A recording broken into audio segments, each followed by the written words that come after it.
Magandang umaga po. Isa po ako sa laging nakatutok sa channel nyo. Hindi ko naman hilig ang katatakutan, pero ewan ko ba kung bakit. Lagi akong nag-aabang mula nung makapakinig ako ng kwento nyo. Ako po si Zarina. Meron din akong maibabahaging kwento sa inyo na sarili kong karanasan noong pinagbubuntis ko pa lang yung panganay kong anak na si Zab. Taong 2010. Dati akala ko yung mga naglilihi ay nag-iinarte lang. Yun bang meron daw silang gustong-gustong kainin, tapos kailangan mapagbigyan yon. Kasi kung hindi, kesyo malulungkot si buntis. Sasama yung pakiramdam. Maaapektuhan yung bata. Tinatawanan ko lang yung mga ganoong sabi-sabi nung dalaga pa ako. Pero nung ako na yung naglihi, ayun, ako na mismo yung nakapagsabi na mahirap pala talaga kapag may gusto kang kainin tapos hindi mo makain agad. Ang pinaglihian ko noon ay yung spaghetti ng Jollibee. Lagi talaga akong nagkikrave. Kahit 5 buwan na yung tiyan ko ay hindi pa rin natatapos yung paglilihi ko. Gustong gusto ko pa rin yung spaghetti ng Jollibee. Ang ginagawa ko, Sir Neb, tuwing uuwi yung asawa kong si Luis galing sa trabaho, mga 7:00 yon ng gabi, nagpapasama akong bumili ng spaghetti. Gusto ko talaga kasama ako. Minsan doon na kami kumakain, minsan naman tinitake out namin. Malapit lang naman sa amin yung Jollibee. Pwedeng lakarin kaya okay lang din sa asawa ko. Isang gabi habang naglalakad kami papunta roon, nakaamoy ako ng malansa. Inamoy ko yung sarili ko. Hindi naman ako. Pati asawa ko inamoy ko pero hindi rin siya. Nainis pa nga, ba't ko raw siya inaamoy? Kahit galing siya sa trabaho ay mabango pa rin daw siya. Nakaamoy kasi ako ng malansa. Luminga ako. Paglinga ko, nakita ko na may kasabay kaming matandang babae na naglalakad. Medyo nahuhuli sa amin ng konti. Hindi naman sa pagmamaselan, pero parang siya yung naaamoy ko na malansa. Tumingin siya sa akin. Pagsulyap ko sa kanya, nagtama yung mga mata namin. Medyo kinabahan ako kasi parang may kakaiba sa tingin niya sa akin. Tinanong ako ng asawa ko kung bakit ko tinitignan yung matandang babae. Inalis ko yung tingin ko sa matanda tapos palihim kong sinabi sa asawa ko na natatakot ako doon sa matandang babae. Tsaka parang malansa ako yung amoy niya. Palihim din akong pinagalitan ng asawa ko. Sabi niya wag daw akong manghusga. Porke ba hindi maayos yung itsura ng babae, sasabihan ko ng malansa. Sabi ko parang lang naman. Tsaka iba kasi makatingin. Kaya naman daw siguro ako tinitignan ng ganun dahil na-offend din sa tingin ko. Pumasok na kami sa Jollibee. Hindi ko na lang ulit tinignan yung matanda. Pero Sir Neb, pagpasok namin sa Jollibee, nagulat ako kasi nandoon na agad yung matanda. Nauna pa sa aming makapasok. Samantalang ang bagal-bagal niyang maglakad at alam ko na nasa likod lang namin siya. Papanong mas nauna pa siyang makapasok sa loob. Nakaupo lang siya sa pinakasulok na mesa at nakatingin na naman sa akin. Sabi ko sa asawa ko, papanong nangyari yun at bakit nakatingin na naman siya sa akin? Huwag ko na lang daw pansinin, baka doon din talaga ang punta at gusto rin kumain. Baka sadyang nauna itong pumasok doon. Hindi lang daw namin napansin. Kumapit ako sa asawa ko at pilit kong itinuon yung mga mata ko sa counter. Hanggang sa makalabas kami ng Jollibee ay hindi na ulit ako sumulyap man lang sa kinauupuan ng matanda. Habang naglalakad kami pauwi ay naramdaman ko na sumakit yung tiyan ko. Napahinto tuloy ako sa paglalakad. Tinanong ako ng asawa ko kung bakit. Anong nangyayari daw sa akin? Ewan ko, Sir Neb. Biglang naisip ko na baka aswang yung matanda, kaya biglang sumakit yung tiyan ko. Sinabi ko yon sa asawa ko. Sabi naman ng asawa ko baka raw napagod lang ako sa paglalakad. Hindi na ako umimik. Ganun kasi talaga yung asawa ko. Hindi siya naniniwala sa mga kwentong aswang.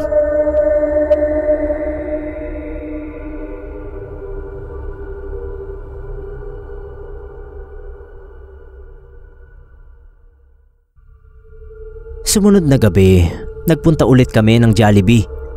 Doon na kami kumain. Nagulat ako kasi nandun na naman yung matandang babae. May order naman siya pero kape lang yata yun.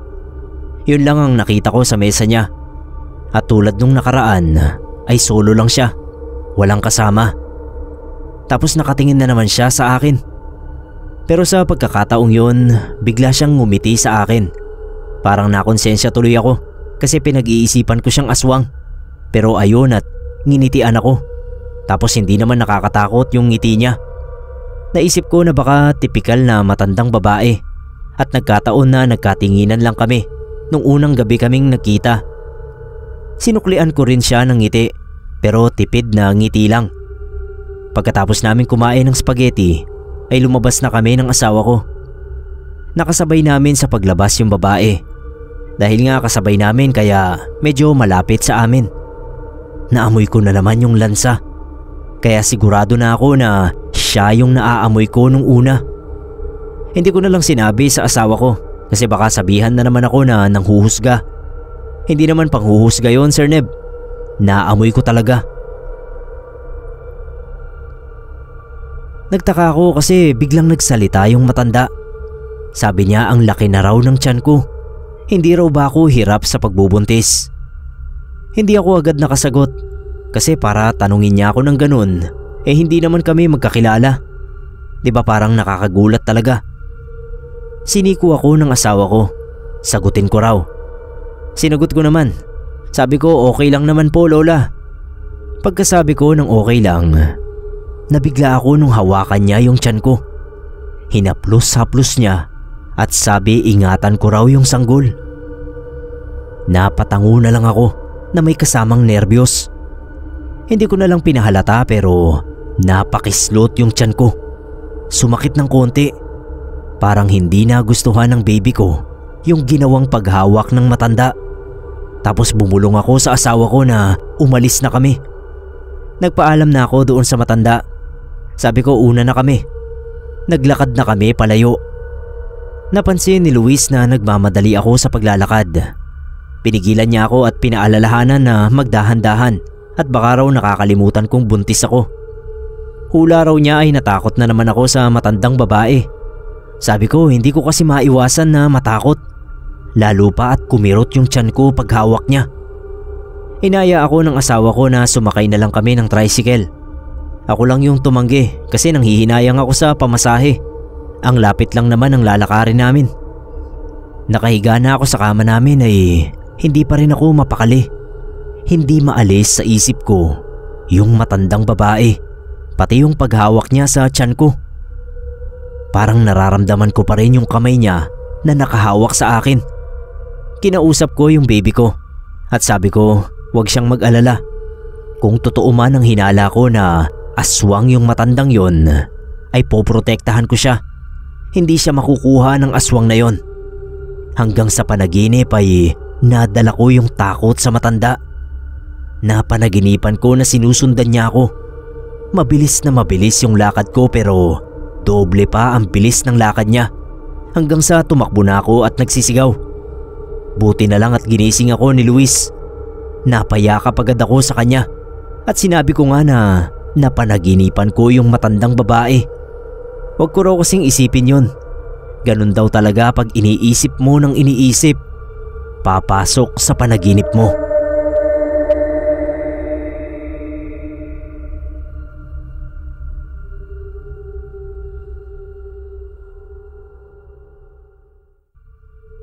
Dahil nga hindi pa rin matapos-tapos yung pagkikrave ko ng spaghetti, kaya kahit may kinatatakutan ako, ay lagi ko pa rin inaaya yung asawa ko roon. At gusto ko talaga na ako ang umuorder. Ewan ko ba sa sarili ko, Sir Neb? Ba't ganun yung trip ko?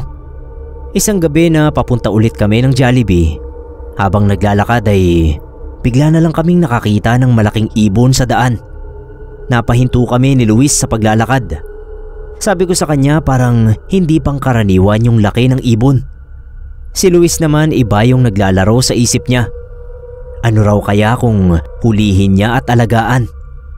Hinampas ko siya sa balikat at sabi ko natatakot na nga ako ay ganun pa yung sasabihin niya. Naisip ko kasi na baka aswang yun. Ang alam ko merong aswang na may kakayahan na magpalit ng anyo ng hayop tulad ng ibon, aso at baboy ramo. Meron pa nga na bayawak. Inakbayan ako ng asawa ko at sabi wag akong mag-alala. Pangkaraniwang ibon lang daw yan. Medyo malaki nga lang. Paglakad namin ulit, bigla itong lumipad sa harapan namin. Kaya napaatras kami. Akala namin ay aatakihin kami nito. Sinundan namin ang tingin hanggang sa makalayo ng lipad. Nung makarating kami sa Jollibee, nakita ko na naman yung matandang babae. Nasa gilid ng pintuan sa labas at nakatayo roon na parabang hinihintay talaga kami. Nagkatinginan na naman kami. Pero nagbaba agad ako ng tingin. Baka kasi lumapit na naman siya at hawakan ulit yung tiyan ko. Ayokong manghusga, Sir Neb, pero iba na talaga yung pakiramdam ko nun. Parang hindi siya pangkaraniwang matandang babae. Dahil nga nakaramdam na ako ng takot, kaya sabi ko kay Luis, mag-take out na lang kami. Kasi gusto ko nang umuwi. Hindi naman siya kumontra kahit nagugutom na siya at gusto niyang doon na lang kami kumain. Kung ano raw ang gusto ko, ay yun ang masusunod. Paglabas namin, nakatayo pa rin sa labas sa gilid ng entrance yung matandang babae. Kahit iniiwasan ko siyang tignan ay ewan ko ba kung bakit napatingin pa rin ako. Pagtingin ko sa kanya, ramdam ko talaga yung takot na gumapang sa katawan ko. Kasi hindi siya sa mukha ko nakatingin. Sa pagkakataong yun ay doon na siya nakatingin sa tiyan ko. Pero sa kabila ng takot ko ay pinilit ko pa rin kumalma. Tuloy-tuloy lang kaming mag-asawa sa paglalakad palayo roon. Habang kumakain na kami sa bahay, doon ko kinuwento kay Luis yung nangyari kanina. Sabi ko nakita ko na sa tiyan ko nakatingin yung babae kanina. Sabi ng asawa ko hayaan ko raw at sa susunod na makita kong nakatingin sa tiyan ko, sabihin ko raw agad sa kanya. Sisitahin niya yung matandang babae. Kung nagdudulot daw sa akin ng takot ang matandang yun, pagsasabihan talaga niya. Ayaw naman daw niya na makaapekto sa dinadala ko yung nararamdaman kong takot sa tuwing makikita ko yon. Natuwa naman ako sa sinabi ng asawa ko. Medyo nakampante ako dahil alam kong ipagtatanggol talaga niya kami ng anak ko. Pero naisip ko na wag na niya kayang gawin yon. Kasi baka nga totoong aswang yung matanda. Kapag pinagsabihan niya ay baka kung ano pa ang maisipan nung gawin. Hindi lang sa amin ng baby ko, kundi pati na rin sa kanya. Iwasan na lang kako namin. Pumayag naman si Luis. Basta kung hindi raw ako komportable, sabihin ko lang sa kanya. Kasi ilang gabi na rin niyang napapansin na nagiging balisa ako kapag nakikita ko yung matanda na yon.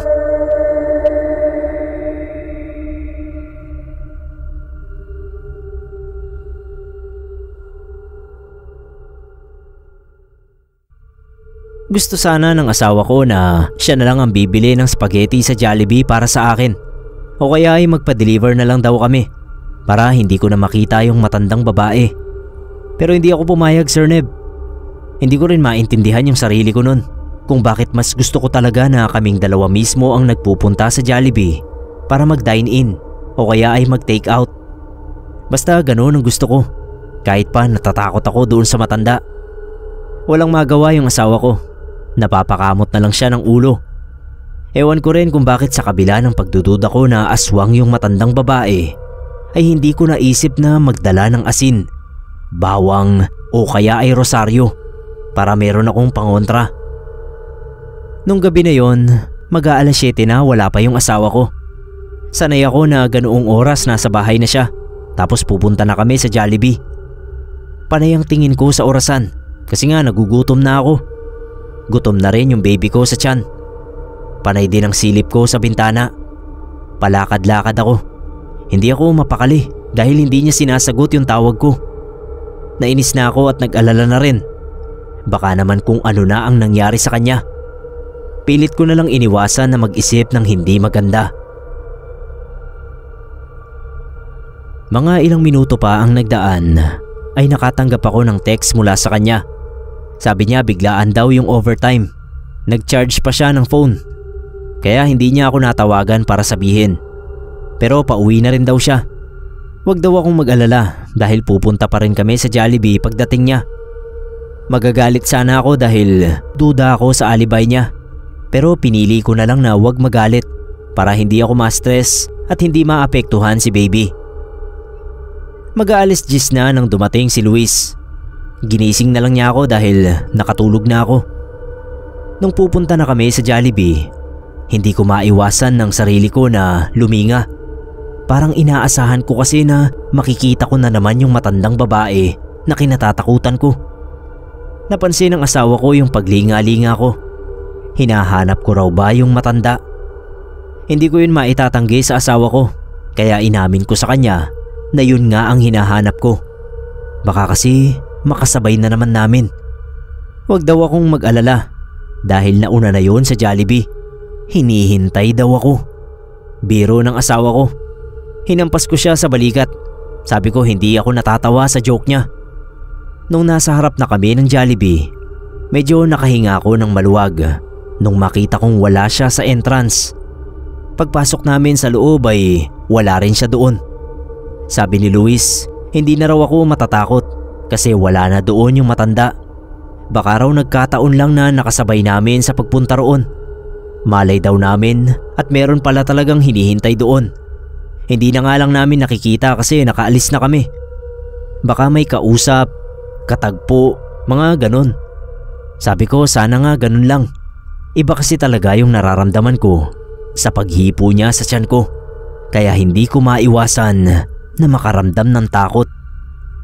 Doon na kami kumain. Kahit alam ko na wala naman doon yung matanda ay panay pa rin ang linga ko. Nasa isip ko baka bigla na lang siyang dumating. O kaya maya-maya pag uwi namin baka makasalubong namin. Pero naisip ko rin baka kaya hindi namin nakasabay ay dahil nag-iba kami ng oras ng pagpunta. Dati kasi ay sunod-sunod na alas 7 kami nagpupunta tuwing uwian ng asawa ko. Nung gabing yon alas 10 na, kaya siguro hindi namin ito nakasabay. Natawa ko habang sinasabi ko yon sa asawa ko. Parang napabuti pa tuloy yung pagkaka-late ng dating ng asawa ko. Kailangan lang namin na ibahin ang oras ng pagpunta para hindi ko na makita yung matandang babae.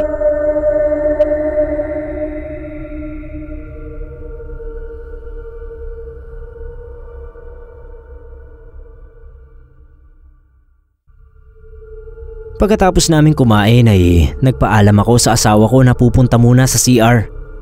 Paglabas ko ng CR, muntik akong atakihin dahil pagbukas ko ng pinto ay bumungad sa akin yung mukha ng matandang babae. Nangalog yung tuhod ko at hindi ko talaga maitago yung nerbiyos.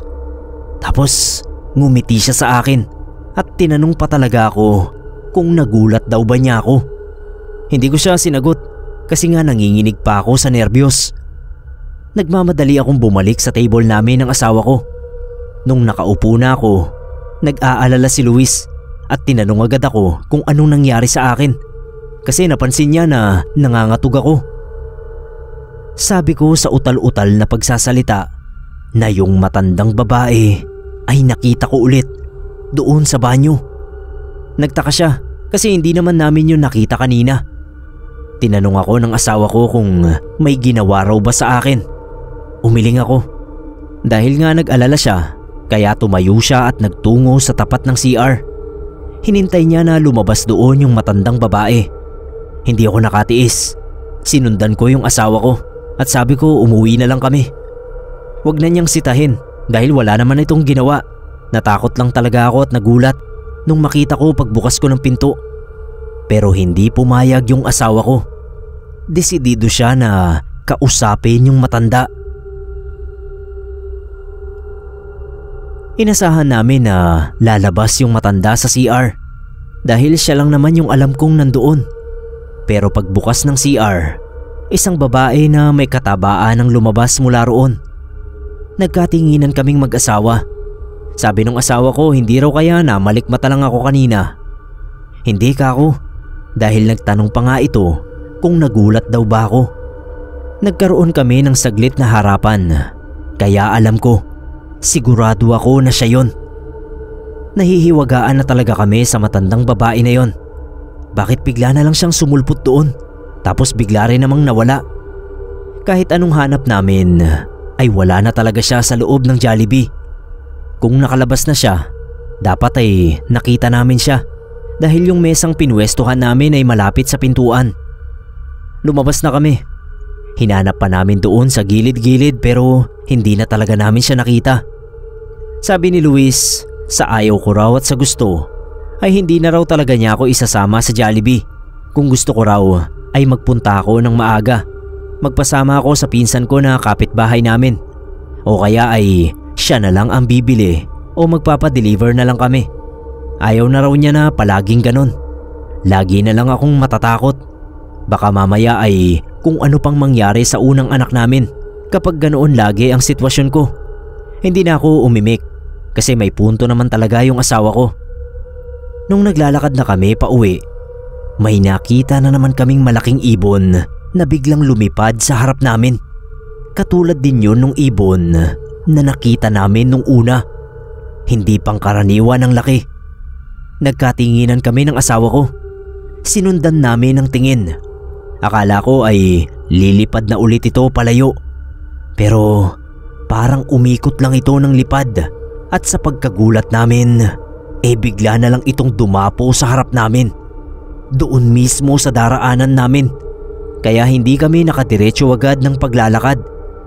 Hinawakan ako ng mahigpit ni Luis. Sabi niya iba na raw ang kutob niya. Siyempre natakot na rin ako. Pero pinili kong magtapang-tapangan. Hinawakan ko yung tiyan ko at sabi ko kay Luis ay dumiretso na kami. Bilisan na lang namin yung paglalakad. Ganun nga yung ginawa namin. Iniwasan namin yung malaking ibon at nagpatuloy kami sa paglalakad. Hindi kami nagpahalata na natatakot kami.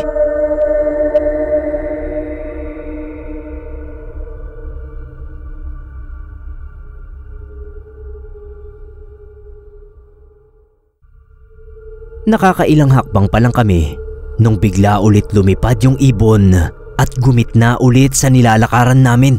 Doon na napamura yung asawa ko. Sabi niya doon lang daw ako sa likod niya. Naghanap siya ng madadampot na bato. Pero bago pa siya makakita ay nangyari na ang hindi namin inaasahang mangyari. Isang nakakapangilabot na kababalaghan.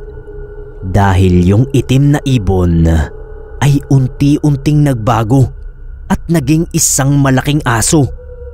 Napasigaw ako ng sobrang lakas. Kahit hindi pa kumikilos yung malaking aso, yung tingin pa lang nito sa amin ay alam na agad namin na anumang oras ay aatake ito. Tulad ng inaasahan namin, bigla kaming nilusob ng aso na parabang galit na galit. Ako ang pinunterya. Pero bago pa ako nito maatake, ay humarang na yung asawa ko. Sinipa niya yung aso ng ubod ng lakas. Tumalsik yung aso pero parang hindi naman ito nasaktan kahit na bumalandra ito sa pagsipa sa kanya ni Luis. Muli na naman itong aatake. Grabe yung tili ko nun, Sir Neb. Pakiramdam ko noon ay mapapatid na yung lalamunan ko.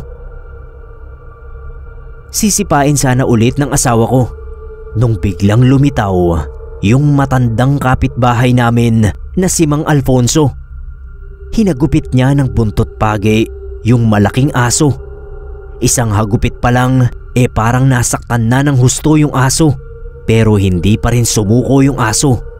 Si Mang Alfonso naman ang aatakihin. Kaso hindi siya umubra rito. Muli siya nitong hinagupit ng buntot pagi. May binibigkas si Mang Alfonso habang hinahagupit niya yung aso. Nakita kong nasugatan yung aso tapos bigla siyang bumalik sa pagiging itim na ibon at saka lumipad palayo. Niyakap ako ng asawa ko dahil halos hindi ako makahinga sa sobrang paghingal at takot na bumalot sa akin. Nagpasalamat kami kay Mang Alfonso. Kung hindi siya dumating ay baka nasakmal na talaga kami nung aso na yon na malinaw namang hindi pangkaraniwang aso kundi isang aswang na nag-anyong aso lang at ibon. Ayon kay Mang Alfonso, ilang gabi na siyang nakatambay sa terrace nila at mula sa mataas nilang terrace ay lagi raw niya kaming nakikitang mag-asawa na naglalakad. Nakikita rin daw niya yung matandang babae na laging sumusunod sa amin. Kahit pala yung mga gabi na akala namin ay sa Jollibee lang namin ito nakikita, ay nakasunod na pala talaga sa amin. Pero hindi nga lang daw ito makasunod hanggang sa bahay namin kasi hinaharang na raw ito ni Mang Alfonso na dati palang albularyo sa probinsya nila. Kwento pa ni Mang Alfonso, isang gabi raw na sinusundan kami ng aswang ay lumabas siya ng bahay para sitahin ito. Sabi pa raw ng aswang ay hindi ito natatakot sa kanya pero hindi naman daw makasunod sa amin. Ibig sabihin ay hindi totoong hindi ito natatakot sa kanya. Balak daw talaga niyang hulihin ito sa akto dahil gusto niya talaga na makaharap ito at mapatay. Kaya hindi muna niya sinabi sa amin. Ang ginawa raw niya ay binantayan niya ng palihim yung mga kilos nito. Sayang nga lang daw at hindi niya ito napatay. Kung hindi raw ito nag-anyong ibon at nakatakas, malamang ay mapapatay talaga niya. Pero nasugatan naman daw niya, tiyak na manghihina na ito. Hindi na raw nito kami guguluhin kahit saang lugar pa kami magpunta. May dinukot si Mang Alfonso sa bulsa niya. Isang pulseras na may 2 bilog. Isang itim at isang pula. Pangontra daw yon sa aswang. May orasyon daw ang pulseras na yon na hindi mabibili kahit saan. Tanging mga albularyo lang ang may kakayahan na makagawa ng ganoong pangontra. Sinuot niya sa kamay ko habang sinasabi sa akin na ang itim na bilog ay para sa akin, habang yung pulang bilog ay para naman sa nasa sinapupunan ko. Pinayuhan din ako ni Mang Alfonso na kung maaari ay wag na akong maglalabas ng gabi para makaiwas ako sa masasamang elemento sa daan. Dahil ang tulad kong buntis ay mabangong mabango sa pang-amoy ng mga aswang. Sinunod ko yung payo ni Mang Alfonso, Sir Neb. Hanggang sa makapanganak ako ay laging yung asawa ko na lang ang bumibili ng spaghetti sa Jollibee para sa akin. Ngayon naman ay hindi na ako ganun ka-addict sa spaghetti ng Jollibee. Paminsan-minsan na lang ako kung bumili. Nasundan na rin yung anak namin. Pero dun sa pangalawang pagbubuntis ko ay hindi na ako naglihi.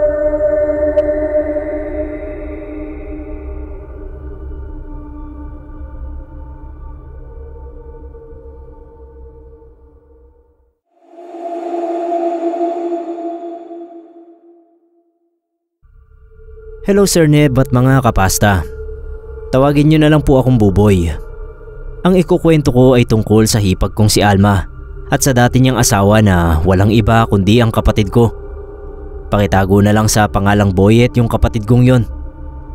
Sa totoo lang ay nalalabuan ako sa nangyari sa kanilang dalawa.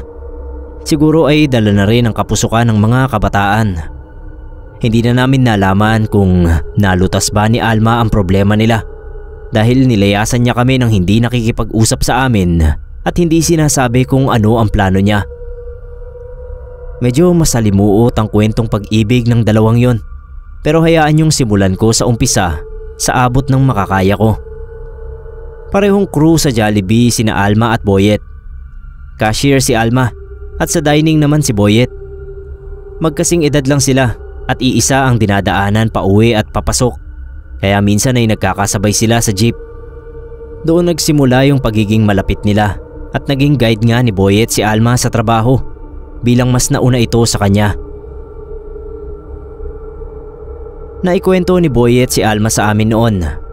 Nagsimula siyang magkwento tungkol sa kanya nung mapansin ni nanay na may bagong jacket si Boyet na may logo na baliktad na bituin na pinaiikutan ng putol na rosaryo. Hindi naman relihiyosa si nanay, Sir Neb, pero masama sa paningin niya yung kahulugan ng putol na rosaryo. Kaya nagtanong agad siya kay Boyet kung bakit ito may jacket na ganoon ang disenyo. Yun ang unang beses na narinig sa pamamahay namin ang pangalan ni Alma. Kay Alma nga raw yung jacket na yon at nakalimutang ibigay ni Boyet nung pauwi na sila dahil pinahawakan daw saglit sa kanya.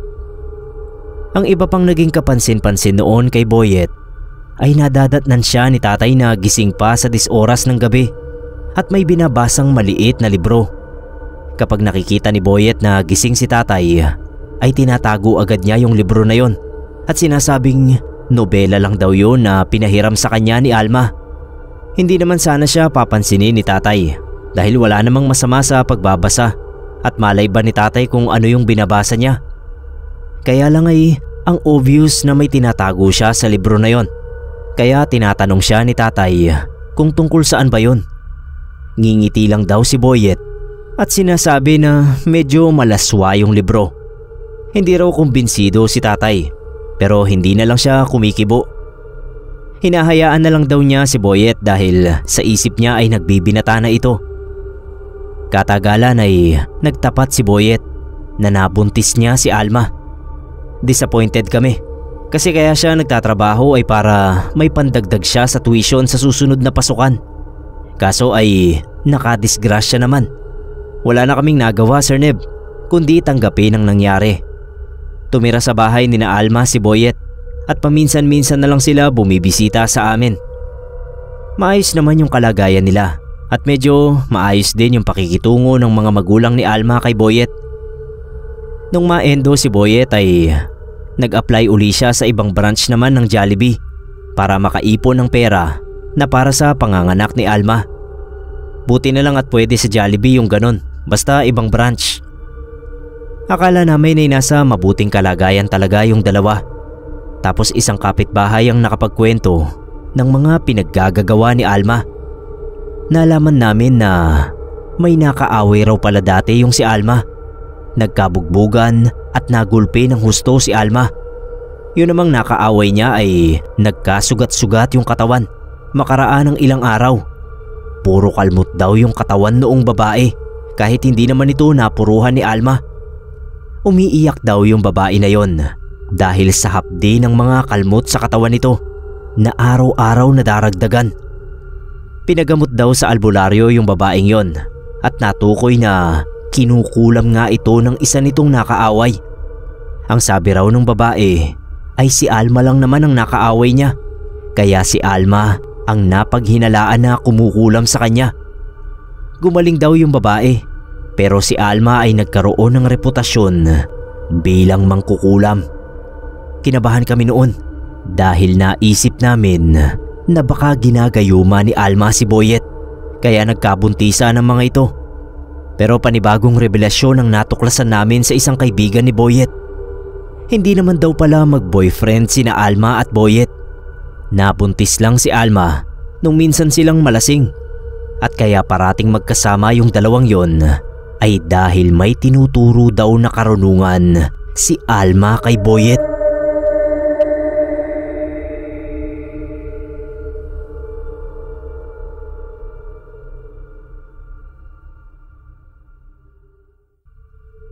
Naengganyo palang mag-aral ng kung anumang hiwaga si Boyet. May nakarating pang kwento sa amin na noon daw ay nakikita nilang lumalabas na ng trabaho si Boyet pero hindi dumidiretso ng uwi sa amin kundi tumatambay pa kung saan-saan kasama si Alma at mga taong may mga tattoo na parang nanggagamot. Nung malaman niyo ni tatay ay pinuntahan niya si Boyet kina Alma. Kaya lang ay hindi niya nadatnan doon yung dalawa. Sabi ng balae ni tatay ay nagpapa-prenatal check-up daw yung mga ito. Kinausap daw ni tatay yung balae niya tungkol sa mga natuklasan niya roon sa dalawa. Pero nadismaya lang siya nung malaman na matagal na raw palang sinasaway ng mga magulang nito si Alma. Pero may pagkapasaway talaga ito kaya wala silang magawa. Lumalayas pa raw kapag nakakagalitan kaya hinayaan na lang nila. Todo hingi pa raw ng pasensya yung mga ito dahil nadadamay si Boyet. Naghintay nga si tatay sa pagdating noong dalawa para makausap yung mga ito. Pero mukhang naimpluwensyahan na ng husto ni Alma si Boyet dahil inaway pa raw nito si tatay at sinabihang hindi na siya nakatira sa poder nila tatay kaya wala ng karapatan si tatay na manduhan siya. Last na pag-uusap na nila Boyet at tatay yon dahil may nangyaring hindi inaasahan pagkatapos noon. Nanganak si Alma. Bumisita si nanay at tatay sa ospital pero hindi pa rin kinakausap ni Boyet si tatay. Siya talaga yung may ganang magalit. Talagang nag-iba ang ugali niya magmula nang makasama niya si Alma. Ang mabuti lang sigurong nadulot ay lalong nagdoble kayod si Boyet. Bukod sa pagiging crew sa Jollibee ay umi-extra siya sa pagpapadyak kapag hindi naka-duty. Tinutulungan naman sila ng parents ni Alma at ni Tatay sa gastusin. Pero siguro porsigido si Boyet na patunayan na kaya niyang buhayin ang mag-ina niya. 4 months old na yung baby nila nung makatanggap kami ng masamang balita. Inatake sa puso si Boyet habang nasa trabaho. Hindi na siya umabot sa ospital. Sir Neb, namatay yung kapatid ko sa edad na 22. Nabigla kaming lahat sa nangyari. Ang hirap paniwalaan dahil napakabata pa niya. Ni hindi siya nakitaan ng sintomas ng problema sa puso. Pero ayon sa mga katrabaho niya ay naka-break si Boyet noon at hawak niya yung kanyang cellphone nung bigla siyang mapadakot sa dibdib niya. Hindi na napansin ng mga kasamahan niya kung ano man ang tinitignan niya sa cellphone dahil bumagsak yon sa sahig at namatay. Pinaka-apektado sa pagkamatay ni Boyet ay si Tatay dahil hindi talaga siya kinibo ni Boyet kahit nakikipag-usap naman siya rito. Siguro yun ang dahilan kaya bumisita si Boyet sa panaginip ni Tatay noong malapit na siyang ilibing. Sabi ni Tatay, nakasuot pa ng uniform ng Jollibee si Boyet nung magpakita sa panaginip niya. Nakatalikod daw ito tapos unti-unting humarap kay Tatay. Umiiyak si Boyet. Sa panaginip niya ay hindi alam ni Tatay na patay na si Boyet. Basta lumalapit daw siya rito tapos nababasa niya sa kibot ng bibig nito yung salitang sorry. Yayakapin daw sana ni Tatay si Boyet pero palayo naman daw ito ng palayo at nag-iiba yung kibot ng bibig. Mula sa sorry ay naging tulong. Yun ang nababasang salita ni Tatay sa bibig ni Boyet. Wala raw boses si Boyet pero humahagulgul ito ng iyak. Si Tatay naman ay hinahabol siya pero kahit anong takbo niya ay papalayo pa rin ang papalayo si Boyet. Nung magising si Tatay ay umiiyak siya at sinabi niya kay Nanay na hindi basta atake sa puso ang kinamatay ni Boyet. May mas malalim na dahilan pa raw at maaaring naroon yun sa cellphone nito dahil yun nga ang hawak at pinapanood ni Boyet bago siya namatay. Kinausap ni Tatay si Alma dahil ito yung nagtatago ng mga gamit ni Boyet bilang sila yung magkasama sa bahay. Hiningi ni Tatay yung cellphone ni Boyet. Binigay naman yun ni Alma. Binuksan namin yung Facebook at Messenger ni Boyet. Sir Neb, kapansin-pansin na wala ng laman ang convo ni na Boyet at Alma. Tuloy ay may nabuong hinala sa isipan naming mag-anak.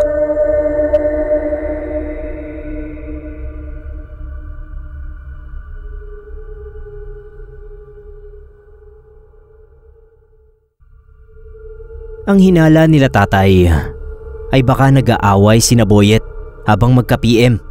Maaari daw na may sinabing hindi maganda si Alma kaya inatake sa puso si Boyet. Pero ano naman kaya yun? Puro kami hinala noon na baka hindi si Boyet ang totoong ama ng bata, na baka nanlalalaki si Alma, na baka nakikipaghiwalay si Alma sa kanya. Sa dami ng naiisip namin ay wala kaming napatunayan dyan kahit isa. Kinausap nila Nanay at Tatay si Alma para magkapaliwanagan pero kahit anong piga nila ay hindi mapaamin si Alma. Iyak lang ito ng iyak at ang sabi ay si Boyet mismo ang nag-delete ng convo nila at in-unfriend pa nga raw siya nito. Ang sabi pa ni Alma ay si Boyet mismo ang nakikipaghiwalay rito dahil nagsasawa na sa responsibilidad sa kanilang mag-ina. Gusto na raw bumalik sa buhay binata ng kapatid ko. Hindi kami makapaniwala sa mga sinasabi niya pero hindi naman namin mapapasinungalingan yun dahil wala na nga si Boyet. Pero dahil sa mga sinabing yon ni Alma ay nahiya si Nanay sa mga magulang niya. Ang lumalabas kasi ay parang tinatakbuhan ni Boyet ang responsibilidad niya. Tuloy ay nangako si Tatay na tutulong sa pagpapalaki kay baby at sa gastusin para sa kanya. Ilang buwan ang nagdaan at nagbalik trabaho si Alma. 9 na buwan pa lang noon si baby, kaya pinaghatian ni nanay at mga magulang ni Alma ang pag-aalaga sa kanya. Nakakakilala na ng mga tao si baby noon at may napansin kami sa kanya. Kapag kinukomersyal ang Jollibee o makita lang niya yung logo ng Jollibee, ay maglululundag siya, lalo na kapag karga mo siya. Tapos ay sisigaw siya ng "Papa!" Paulit-ulit yun. 4 months pa lang si baby nang mamatay si Boyet. Hindi pa marunong mag-associate ng mga tao sa isang bagay ang mga baby sa ganoong edad. Isa pa ay wala namang nagtuturo sa kanya na sa Jollibee nagtrabaho ang tatay niya. Sabi ni tatay baka raw nagpapakita si Boyet kay baby at ang suot nito ay yung uniform pa niya sa Jollibee dahil yun yung nakamatayan nitong damit. Sinasabi na lang namin parate kapag ginagawa yon ni baby, nabantayan na lang ni Boyet mula sa langit ang anak niya at hindi namin ito pababayaan. Ganon din si Alma. Pero Sir Neb, bukod sa pagtawag ni baby ng papa, ay kapansin-pansin din na parang naiilang naman si Alma kapag nakakakita ng Jollibee. Para bang iniiwasan niya yon. Kwento kasi ni tatay, minsan daw na bumisita sila sa bahay nila Alma, ay nag-take out sila ni nanay ng Jollibee dahil paborito nga ni baby ang logo noon. Noon daw papalapit pa lang sila ay nakangiti si Alma. Pero nung ilabas ni nanay mula sa dala niyang eco bag yung paper bag ng Jollibee, ay nawala raw yung ngiti ni Alma. Lalo pang naging kapansin-pansin yung parang pag-iwas ni Alma sa Jollibee nung tumira sila sa bahay namin. Nakasagutan daw kasi ni Alma yung isa niyang kapatid sa kung ano bang dahilan na ayaw na niyang sabihin sa amin. Kaya nakiusap siya kung pwede raw na sa amin muna makituloy. Payag naman sina tatay. Doon natulog sina Alma at baby sa kwarto nila nanay at tatay at sila naman ay nasa sala muna natulog. Talagang kapag kinukomersyal yung Jollibee at sumisigaw si baby, balisa si Alma at parang pusang hindi mapaanak. Palakad-lakad siya at napapayusi pa sa labas na inaabot ng ilang oras.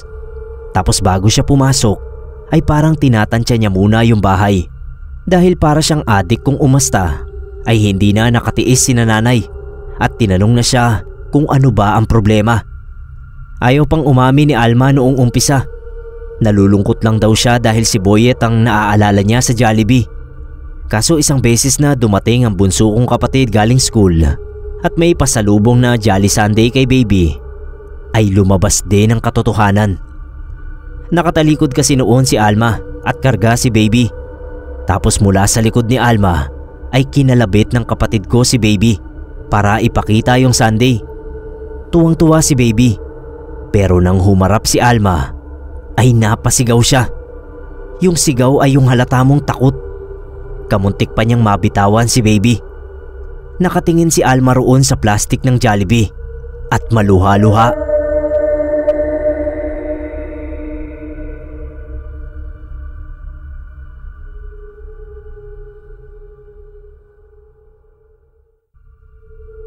Ang tagal bago napakalma si Alma. Nanginginig siya at yung iyak niya ay iyak ng taong give up na. Kaya iyak na lang ang tanging nagagawa. Ang sabi ni Alma, totoong naaalala niya si Boyet kapag nakikita niya yung Jollibee. Pero hindi sa paraan na inaakala namin. Sir Neb, hindi raw umaalis si Boyet sa lupa dahil gusto siya nitong maisama. Galit daw ito sa kanya at sa tuwing may pagkakataon ay nagpapakita sa kanya ang galit nitong kaluluwa. Madalas daw niyang maranasan yun kapag nakakakita siya ng kahit anong related sa Jollibee. Praning na raw si Alma dahil sa dami nga naman ng Jollibee posters at branches sa paligid ay napakaraming beses niyang naaalala si Boyet. Lalo na nga raw sa mga Jollibee store. Hindi kami makapaniwala sa mga sinasabi niya. Ang hirap naman kasing paniwalaan na ginagamit ni Boyet si Jollibee para makapagmulto. Paano niya gagawin yon? At bakit? Bakit siya galit kay Alma? Yun ang hindi masagot ng hipag ko. Ayaw niyang ipagtapat sa amin kung bakit galit sa kanya si Boyet. Nung dumating si tatay, ay doon na nagkagulo sa bahay. Noong umpisa ay nag-aalala si tatay kay Alma kasi hysterical na siya. Tapos noong nalaman niya ang dahilan ng pinagkakaganoon ng manugang niya, tsaka nagalit si tatay. Ang sabi ni tatay, si Alma raw pala ang dahilan kung bakit hindi matahi-tahimik ang kaluluwa ni Boyet. Akala raw ni tatay ay sa kanya galit ang kapatid namin.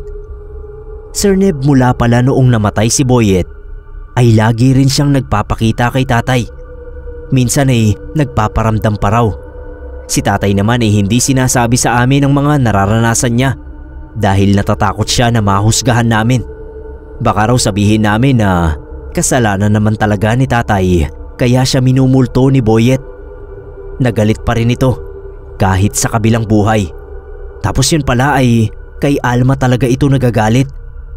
Literal na niyugyug ni tatay si Alma para mapaamin kung ano ang ginawa niya kay Boyet para manatili sa lupa ang kaluluwa niya.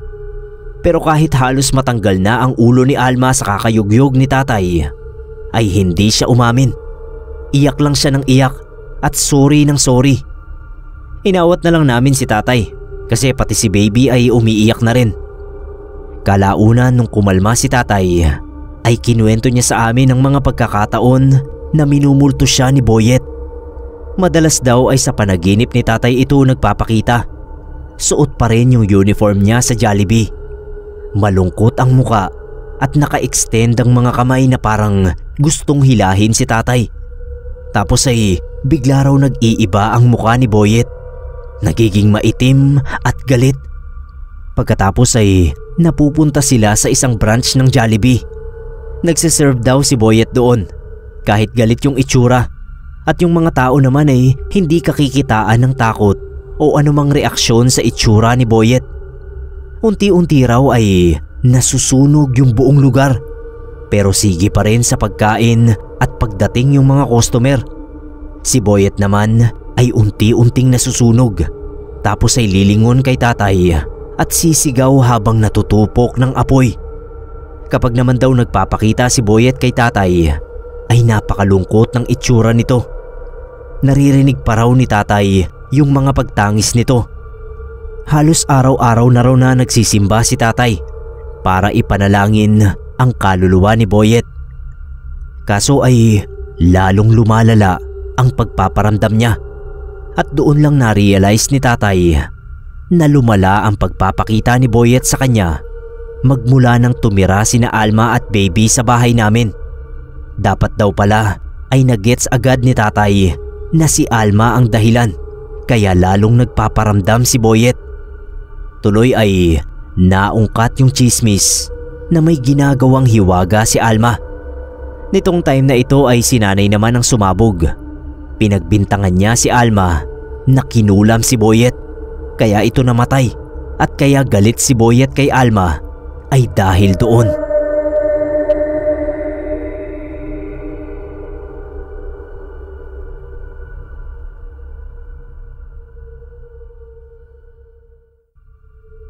Nagkasagutan na sina nanay at Alma.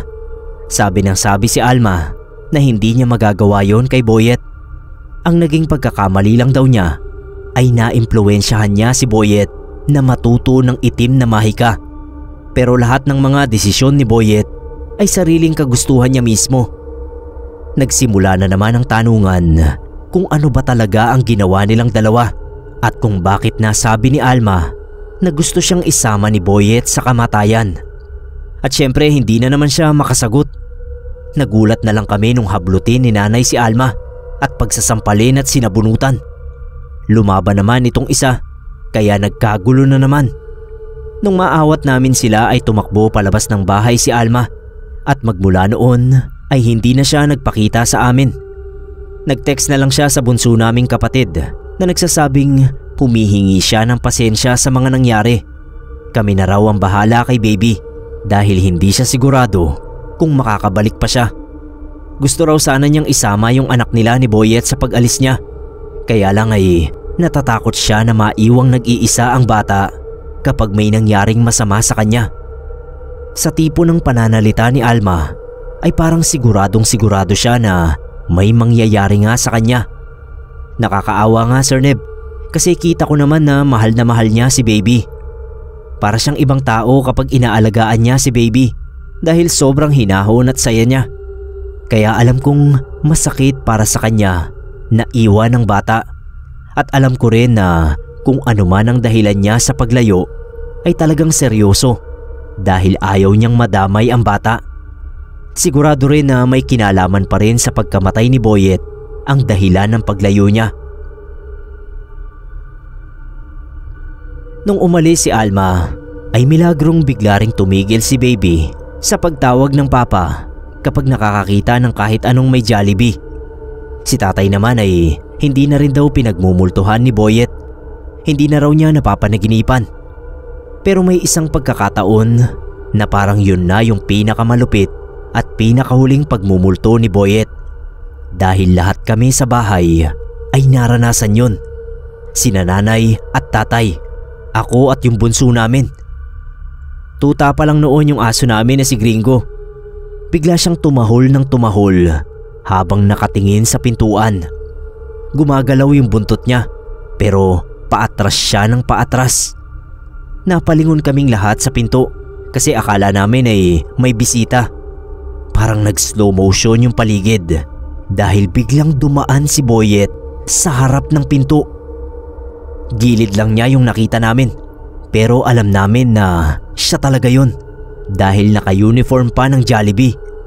Mga kalahating minuto yata kaming tulala noon tapos biglang nagsalita si tatay. Sabi niya, "Kami nang bahala sa anak mo. Gawin mo na kung anong gusto mong gawin kay Alma kung yun ang ikapapayapa mo." Noon lang kami nag-react at nagtanungan kung pare-pareho ba naming nakikita si Boyet. Matinding trauma ang binigay sa amin nung araw na yon. Si baby ngayon Sir Neb ay grade 2 na. Wala siyang alaala sa mga magulang niya. Basta ang sinabi namin ay maagang namatay ang mga magulang niya. Tinuro namin sa kanya na wala na si Alma. Dati ay tumatawag pa siya para kausapin si baby. Pero noong bandang 4 years old na si baby, ay biglang natigil ang komunikasyon nila. Kahit mga magulang ni Alma ay hindi na siya mahanap o makontak. Wala kaming ideya kung buhay pa ba siya o kinuha na ni Boyet. Kung ano man ang totoong dahilan ng kamatayan at hindi pagkatahimik ng kaluluwa ni Boyet ay hindi na namin nalaman. Silang dalawa lang ni Alma ang totoong nakakaalam ng buong katotohanan. Naikwento ko lang po itong pangyayaring ito dahil kailan lang ay may nakilalang espiritista ang bunso kong kapatid. Ayon daw rito ay kakilala nito sina Boyet at Alma. Ang kamatayan daw ni Boyet ay aksidente dahil may ginawang ritual yung dalawa na hindi natapos. Mumultuhin daw talaga ni Boyet si Alma dahil pinaghugpong nila ang mga kaluluwa nila gamit ang isang ritual. Isa lang daw ang posibleng paraan para makawala si Alma sa panggugulo ni Boyet. Yun ay ang mamatay si Alma sa parehong lugar kung saan namatay si Boyet. Doon daw sa Jollibee branch kung saan siya nagtrabaho. Alam daw yon ni Alma. Pero dahil takot mamatay ay takas ito ng takas. Hindi namin alam sa kanilang dalawa kung anong laro ang pinasok nila. Nawalan na ng mga magulang si baby. Tapos dinamay pa nila si Jollibee.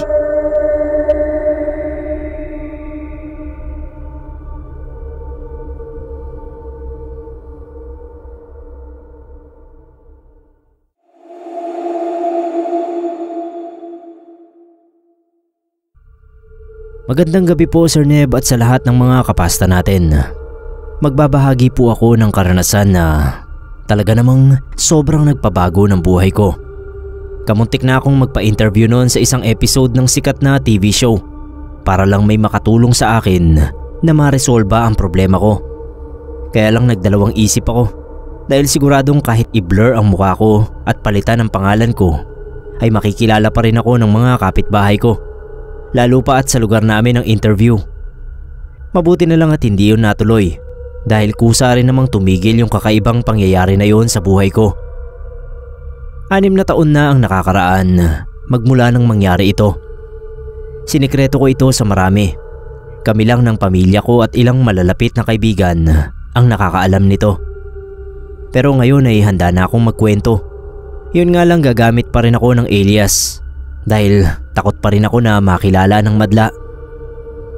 Kayo na po ang bahalang magtago ng pangalan ko, Sir Neb. Ang misteryosong pangyayari sa buhay ko noon ay pinagpapalagay ko na nagsimula sa isang aksidente. Sakay ako ng SUV ng isang kaibigan. Pauwi na kami noon mula sa panonood ng sine. 5 kaming magkakasama at nagkukwentuhan pa habang tumatakbo yung sasakyan. Nagsa-cellphone din ako noon at scroll sa Facebook newsfeed. Nang mahagip ng paningin ko yung isang article tungkol sa Jollibee. Hindi ito yung Jolly Towel issue. 6 years na nga kasi ang nakakalipas nang mangyari ito. Simpleng article lang siya tungkol sa pinagsimulan ng Jollibee. Habang binabasa ko yun ay nagulat na lang ako nung may kumalampag mula sa likod ng sasakyan. Tapos ay para akong dinagukan. Sabay humampas yung mukha ko sa sandalan ng upuan sa harap. Hilong-hilo ako noon at masakit yung ilong ko. Pero para akong lutang sa sobrang sakit ng batok ko. Naririnig ko yung sigawan ng mga kaibigan ko. Pero hindi ko alam kung sumisigaw rin ako. Focus lang ako sa sakit na nararamdaman ko hanggang sa hindi ko na alam ang sumunod na nangyari. Nung magising ako sa ospital ay naka-neck brace na ako at may mga benda sa muka. Ang nangyari pala ay nabunggo kami ng kasunod naming sasakyan. Sabi ay hindi raw napansin ng driver noon na nakahinto kami sa stoplight dahil nakainom. Sinagot naman nila yung bill naming lahat na nasaktan, pati na yung sira ng sasakyan. Kaya hindi na rin kami nagdemanda. Kaya pala nagsisigawan noon yung mga kaibigan ko ay dahil duguan yung mukha ko dahil sa nabali kong ilong. Akala nila ay grabe yung nangyari sa akin, lalo pa at tulala nga lang daw ako. Ako pala yung masasabi na may pinakagrabe na injury sa lagay na yon. Mabilis lang din naman akong nakalabas ng ospital dahil maayos naman yung test sa akin kahit may pakonti-konti pa akong hilo. Ilang araw pa rin akong nagpahinga sa bahay dahil sa hilo na nararamdaman ko. Sir Neb, natakot nga kami na baka may blood clot ako sa utak. Pero wala naman daw talaga. Naalog lang ng husto ang utak ko. Pero wala namang dapat ipag-alala. Nakabalik din ako sa trabaho at normal na nakapamuhay pagkatapos ng aksidenteng yon. Wala akong napansing pagbabago sa aking sarili at feeling ko ay back to normal na talaga ako. Ilang buwan ang nagdaan at natapos ang kontrata ko sa pinagtatrabahuhan ko. Pwede naman akong mag-renew pero gusto ko na ng ibang surrounding kaya nag-apply ako sa ibang kumpanya. Doon sa bagong kumpanya na napasukan ko ay nakilala ko itong kaibigan kong tawagin na lang nating Dita. May anak na 7 years old nung time na yon si Dita at magse-celebrate siya ng 8th-year birthday niya sa Jollibee. In-invite ako ni Dita so syempre pumunta ako. Pagdating ko pa lang doon sa branch ng Jollibee na venue ng party, parang nag-init yung loob ng ilong ko. Nahirapan akong huminga dahil parang may bara sa loob ng ilong ko. Papasok na ako sa loob nung sabihan ako ng crew tungkol sa ilong ko. Dumudugo raw. Paghawak ko nga sa ilong ko, may dugo nga. Kaya pumasok agad ako sa CR para ayusin yung sarili ko. Halos kalahating oras din akong nasa CR. Text na ng text si Dina at hinahanap ako. Hindi naman niya ako mapuntahan sa CR kasi inaasikaso niya yung iba pang mga bisita. Nung humupa na yung pagdurugo ng ilong ko ay naghilamos lang ako tsaka lumabas. Sir Neb, para akong nakarating sa ibang mundo.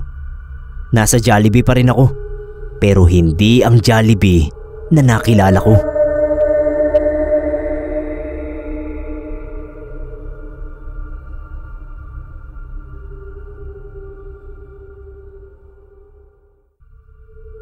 Saglit na saglit lang.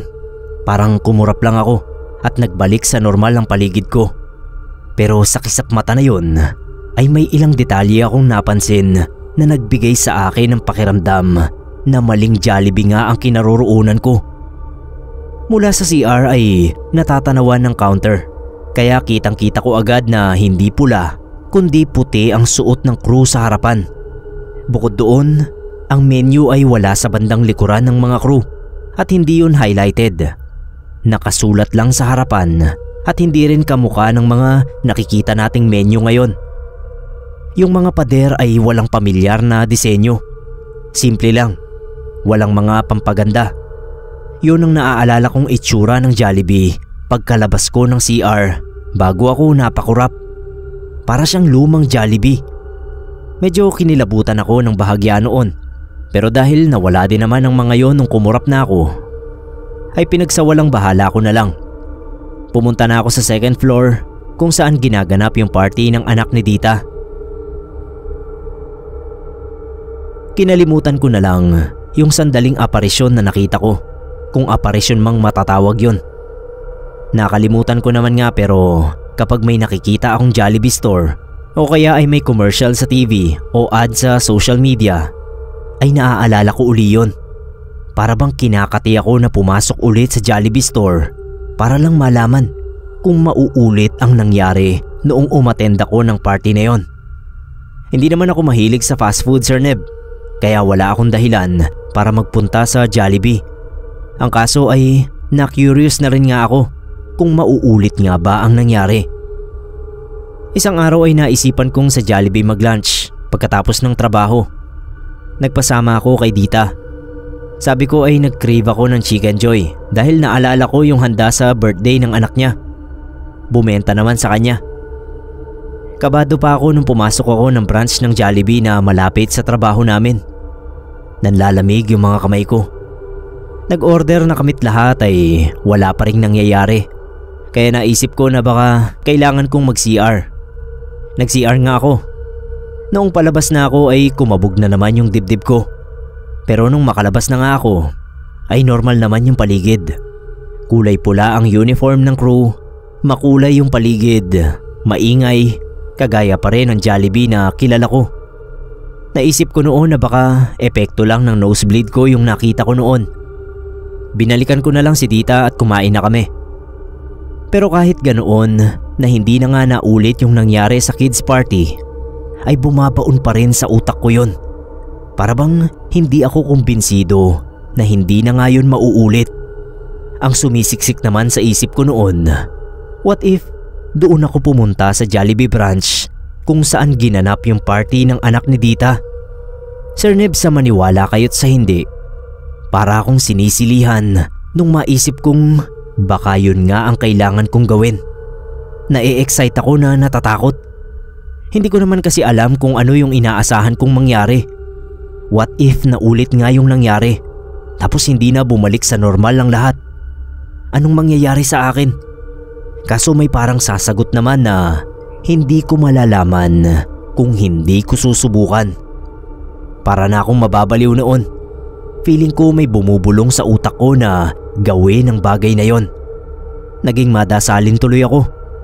Natatakot kasi ako na baka gawa na ng demonyo ang nangyayari sa akin. Pilit kong kinalimutan ang bagay na yon.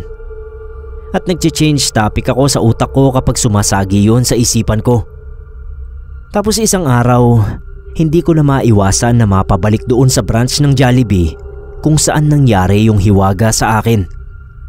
May binili kasi ako online at ang meeting place ng seller ay doon sa Jollibee outlet na yon. Gusto ko sanang mag-request na sa ibang lugar na lang. Kaya lang ay doon pala talaga siya regular na mini-meet ng mga suki niya. Ang paimportante ko naman, kung sa ibang lugar pa ako makikipag-meet, first time kong bumili sa kanya. At ayun na nga, pagpasok ko roon sa entrance, ay nakaramdam na naman ako ng pagbabara ng ilong. Paghawak ko sa ilong ko ay nagdugo na naman. Kinabahan na ako nun. Sa isip-isip ko ay eto na yon. Gusto kong lumabas na lang. Kaso ayun na naman yung imaginary boses sa utak ko na nagtutulak sa akin na tumuloy. Kaya ayun at dumiretso ako sa CR.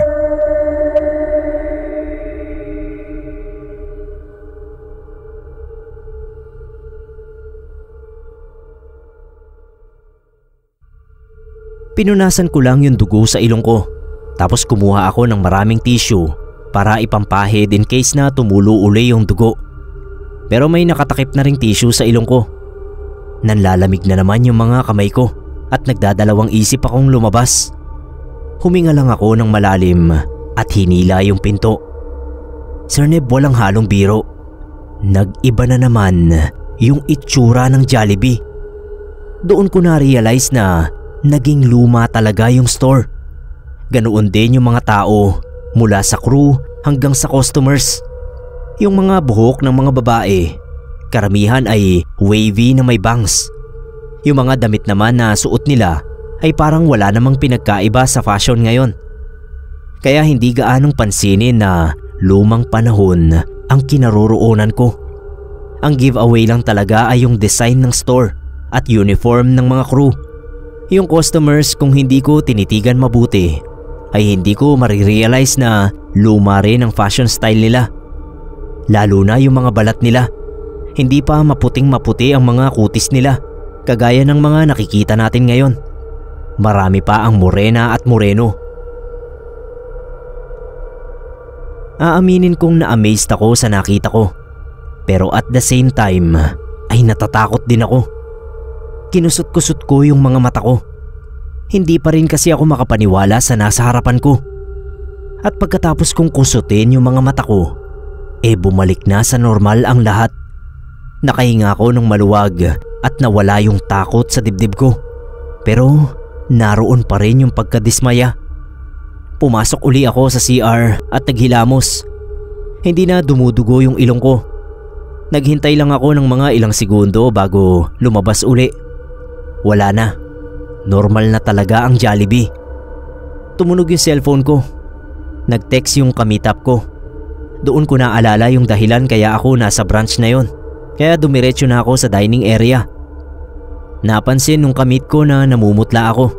Kaya biniro pa niya ako na natatakot daw ako na tinakbuhan niya ako. Tumawa na lang ako. Kako ay nilalamig lang ako doon sa aircon. Hanggang sa makauwi ako ay hindi maalis yung kilabot ko. Isip ako ng isip kung ano yung nangyayari sa akin at bakit sa branch lang na yon ng Jollibee. Kung once lang na nangyari, pwede ko pang isipin na namalikmata lang ako. Ang kaso ay 2 beses na. Ibig sabihin ay may mali talagang nangyayari. Kinuwento ko sa mama ko yung naranasan ko sa Jollibee. At syempre pa, bilang matanda, ay sinabihan niya ako na magdasal at magsimba. Magdala rin daw ako parati ng asin para pangontra sa mga maligno at elemento. Hindi ko alam, Sir Neb, kay mama, pero parang hindi niya ako sineryoso sa sinabi ko. Kaya kay papa naman ako nagkwento. Mas malala ang naging sagot sa akin ni papa. Tinanong niya kung may problema raw ba ako na hindi sinasabi sa kanila. Bigla pa niyang nabanggit yung pinsan ko na natokhang. Hindi man direkta ay parang sinabi na rin ni papa na gumagamit ako ng pinagbabawal na gamot. Wala akong napalang matinong sagot sa mga magulang ko, kaya na-frustrate na lang ako. Pero na-realize ko rin na hindi rin naman matino yung kwento ko. Literal na kaimposiblehan. Kaya lang ay talagang nangyari sa akin. Napaisip din ako sa sinabi ni papa na baka may problema nga ako na hindi sinasabi sa kanila. Baka nga depressed ako at hindi ko lang namamalayan. Nag-search ako tungkol sa nakikita ko sa Jollibee branch na yon. Tanda ko pa nga na ang tinype ko ay disease in which you can see things others don't. Nanlumo ako sa mga lumabas na resulta. Maaaring Alzheimer's, dementia o schizophrenia. So nababaliw na nga ako. Siyempre ayokong tanggapin yon, kaya nagkwento pa ako sa iba. Si Dita ang napili kong pagsabihan dahil sa totoo lang ay yung kids party ng anak niya ang dahilan kung bakit ako nalilito ng mga panahon na yon. Hindi ko naman siya sinisisi, Sir Neb, pero may ambag din kasi siya sa nangyayari sa akin.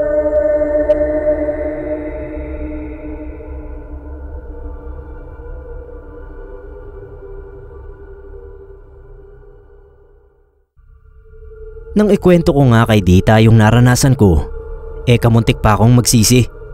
Hindi kasi siya nagsasalita at nakatingin lang sa akin na para bang natatakot siyang kontrahin ako dahil iniisip niya na sasaktan ko siya. Yung itsura niya parang ang nakikita niya sa akin baliw na. Halos ayoko nang tapusin yung pagkukwento ko sa kanya kaya pahinto-hinto ako. Pero kapag naman napapatagal yung paghinto ko ay inuudyokan niya akong magpatuloy. Yun nga lang ay hindi pa rin siya magsasalita o magbibigay man lang ng opinyon kung ano sa palagay niya ang nararanasan ko. Tapos yun pala ay hinihintay niya lang talaga akong matapos dahil may ideya siya sa nangyayari sa akin at may posibleng solusyon siyang balak ipayo sa akin. Sabi ni Dita, para daw akong nakakapunta sa parallel universe. Baka raw yung nakikita ko ay ang dating itsura noong branch na yon ng Jollibee. Kaya nag-research kami kung kailan tinayo ang store na yon. Sabi ko kay Dita ay parang 90s o 80s yung itsura ng lugar dahil sobrang simple ng mga dingding at counter. Hindi makontento si Dita sa lumabas sa results ng Google dahil wala namang nakalagay kung kailan tinayo yung eksaktong location ng misteryosong Jollibee. Kaya nagsuggest siya na puntahan namin yun mismo. Noong mga oras na yon ay medyo confident ako kasi kasama ko naman si Dita. Ang nasa isip ko noon ay kung ma-stuck man ako doon sa parallel universe, at least magkasama kami. Pumayag ako. Expected ko na magdudugo yung ilong ko kapag pumasok ako sa store, kaya naglabas na agad ako ng tissue. Sinabihan ko si Dita na hintayin ako sa labas ng CR. Ayun na nga, pumasok ako sa CR tapos lumabas din agad-agad. Bigla akong kinabahan nung hindi ko makita si Dita na nakatayo sa labas. Pero nag-iba na naman yung paligid. Nag-excuse ako sa isang babae na lumabas galing sa restroom para sana magtanong kung napansin niya yung kasama ko sa loob ng restroom kanina. Pero laking gulat ko na lang na hindi ako pinansin ng babae. Nag-try uli ako na mag-excuse sa isa pa pero parang hindi nila ako nakikita. Bukod doon ay sinubukan ko ring tapikin sa balikat yung babae pero tumagos yung kamay ko. Sir Neb, medyo nagpanik na ako noon. Invisible pa yata ako sa mga tao sa paligid ko. Naglakad ako palayo sa CR. First time kong ginawa yon dahil sa 2 beses na naroon ako sa parallel universe ay hindi ako lumalayo sa CR. Pero dahil nagpanik ako, dahil wala si Dita at invisible pa ako, ay naisipan ko nang lumapit sa counter. Hindi ko alam kung bakit, basta lumapit lang ako. Ang laki pa ng puwet ni Jollibee sa picture na nakapatong doon sa counter. Tapos nakakalipad pa siya at may dalang malaking burger. At ang halos magpatumba sa akin sa kinatatayuan ko ay yung presyo ng Yum Burger. Hinding-hindi ko yun makakalimutan, Sir Neb. Nasa 3 piso lang yung Yum Burger. Ganoon din yung ice cream. Napakurap ako sa gulat at pagdilat ko ay normal na uli yung Jollibee na kinaroroonan ko. Nasa harap ako ng counter pero hinihila ako ni Dita sa gilid. Iritang-irita yung mukha niya. Pagkakita ko naman sa kanya ay nakahinga ako ng maluwag. Ready na sana ako na magkwento, kaya lang ay pasimple niya akong tinalakan. Hintay raw siya ng hintay sa akin sa may CR, tapos makikita niya akong sumisingit sa counter. Hindi raw niya napansin na lumabas ako ng banyo. Mabuti na lang at tanaw ang counter sa may CR, kaya napalingon daw siya nung may babaeng medyo nagtaas ng boses. Hindi raw sana niya papansinin, pero nakita niya na ako pala yung sinisita noong babae dahil sumisingit ako sa pila. Yun na yung hinila niya ako at sakto namang bumalik na ako sa wisyo. Doon ko medyo napagtagpi-tagpi ang nangyayari sa akin. Makakapasok ako sa parallel universe kapag pumasok ako sa branch na yon at dumiretso sa banyo. Makakalabas naman ako kung conscious akong kukurap o magkukusot ng mga mata. Kahit papano ay medyo nagkaroon ako ng pag-asa na meron akong eksplanasyon sa nangyayari sa akin.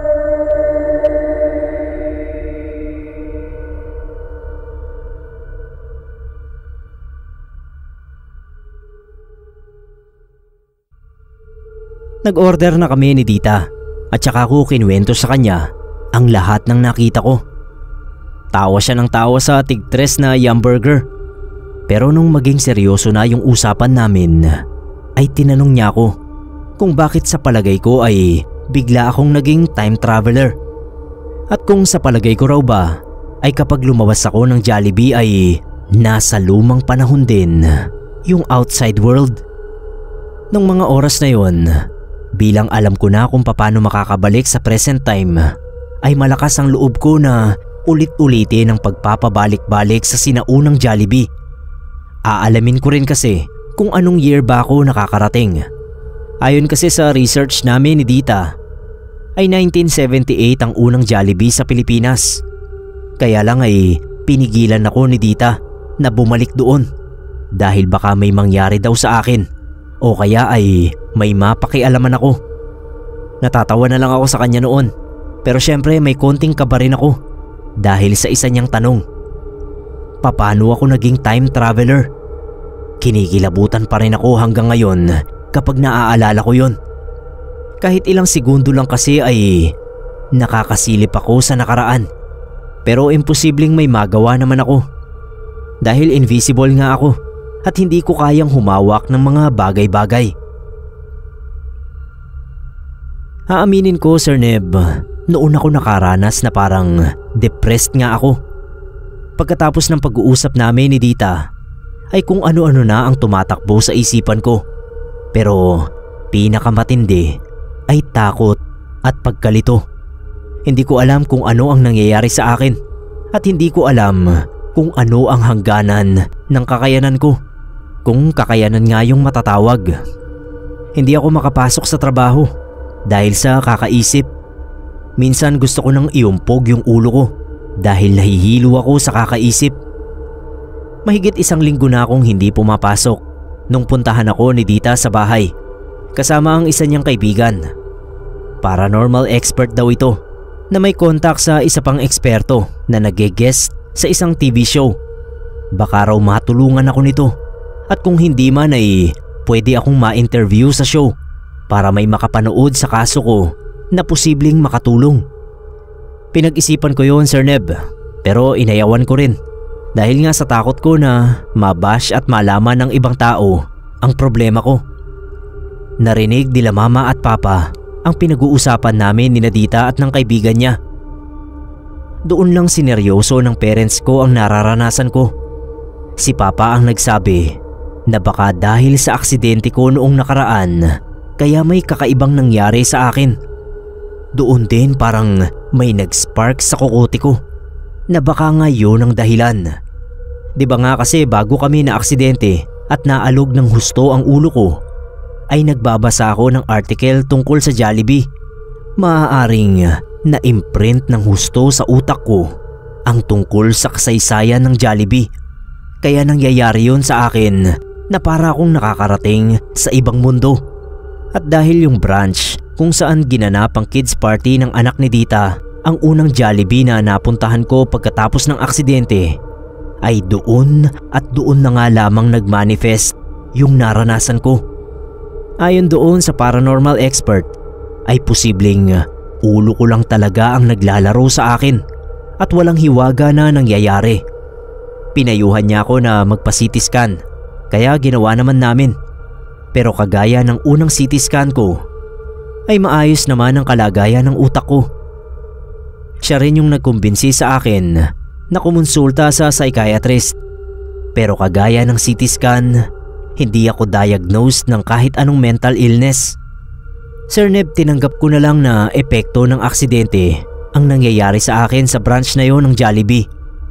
Ilang beses pa akong bumalik-balik doon para subukan na lumabas at alamin kung makaluma pa rin ang nangyayari sa labas ng Jollibee.